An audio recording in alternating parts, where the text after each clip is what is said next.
ক্যামেরাটা আর একটু জুম করলে না মনে হতো যে আমি বোধহয় কোনো বরফের দেশে ঘুরতে এসেছি। মানে বরফগুলো জমেছেও সেইভাবে, পুরো পাহাড়ের মতো উঁচু উঁচু উঁচু উঁচু হয়ে রয়েছে, শুধু উপরে না নিচেও হয়েছে। এই যে মাছ রেখেছিলাম, মাছের মানে টান থেকে প্লাস্টিক ছিঁড়ে যাচ্ছে কিন্তু মাছ বেরোচ্ছে না। তো ভাবলাম বরফগুলোতেও আমাকে ছাড়াতে হবে, তার জন্য বেশি কিছু না, 1 কাপে জল নিয়েছি, নর্মাল জল, এতে কিছু মেশাবার দরকার নেই। জলগুলো জাস্ট বরফের গায়ে আমি এইভাবে ছড়িয়ে দিয়েছি। এতে কি হবে, মানে বরফ তো গলবে না অবশ্যই, কিন্তু বরফ ফ্রিজের গা থেকে ছেড়ে আসবে।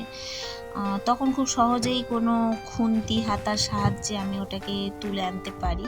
অবশ্যই সেটা কাঠের হওয়া উচিত, কারণ স্টিলের দিলে সেটা ফ্রিজের ক্ষতি হবে। তো দেখতে পাচ্ছ আস্তে আস্তে জল কিন্তু ঝরতে শুরু করেছে।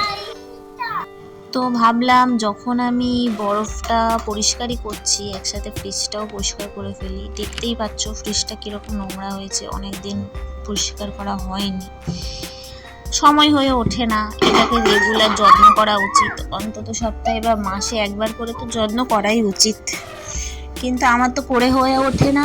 সেই জন্য আমি ভাবলাম পুরো ফ্রিজটাকে পরিষ্কার করে ফেলি।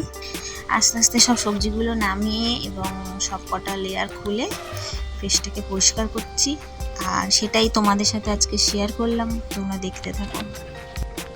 পুরো গার্ডারটা আমি ফ্রিজ থেকে খুলে ফেলার পরে পুরো ফ্রিজটা আমি ফাঁকা করে ফেলি, যত থাকগুলো ছিল সেগুলোকে আলাদাভাবে পরিষ্কার করব। তারপরে এই ফাঁকে ফাঁকে এটা যে ব্রাশটা দেখছো, এটা আমার মেকআপ করার ব্রাশ, ওই ব্রাশটা দিয়ে আমি যেগুলো মানে একদম সরু সরু জায়গা ছিল ওগুলো পরিষ্কার করলাম। আর এগুলো হচ্ছে আমি পজিরাইডে নর্মাল যে সাবান নিয়ে আমরা বাসন ধুই ওটা দিয়ে ঘষে নিলাম, তারপরে সুতির কাপড় নিয়ে খুব সুন্দর করে মুছে ফেললাম।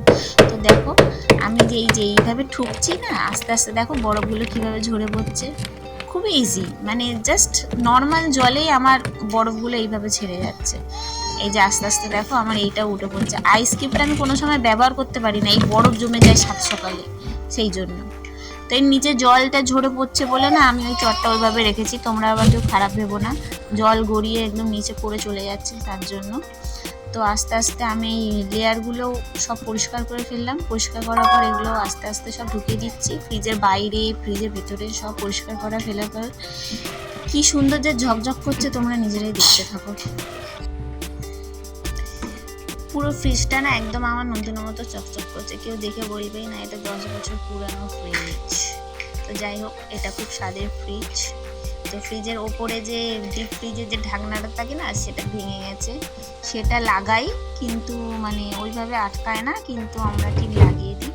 তো একে একে সব এগুলো আমি এইভাবে পরিষ্কার করে নিয়েছি সাবান দিয়ে, স্কচব্রাইট দিয়ে ঘষে ঘষে, তারপরে ওটাকে ধুয়ে সুতির কাপড় দিয়ে ভালো করে মুছে লাগিয়ে দিয়েছি। দেখো একদম চাকাচাক করছে না, মনে হচ্ছে না পুরো নতুন।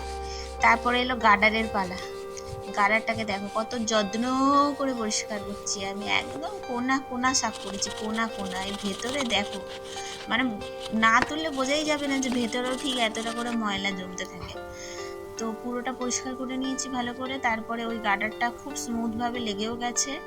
এবং দেখো পুরো ফ্রিজটা বরফটা ছাড়িয়ে ফেলার পরে ঠিক কতটা সুন্দর লাগছে। যদি সারা বছর এরকম থাকতো, বরফ না জমতো কি ভালো হতো না। মানে এটা আমাকে যতবার জমবে প্রায় ততবার এইভাবে পরিষ্কার করতে হবে, তোমরাও কিন্তু এইভাবে পরিষ্কার করতে পারো। তো এগুলো রেখে দেওয়ার পর দেখো আমার ফ্রিজটা এবার কতটা সুন্দর লাগছে দেখতে, একদম চকচক চকচক করছে। দেখো ফটোগুলো রেখে দিলাম, সুন্দর করে ডেকোরেশন করে দিলাম, তারপরে এই ফ্রিজটা খুললাম, কি সুন্দর, কিন্তু ফ্রিজটা আমার ফাঁকা।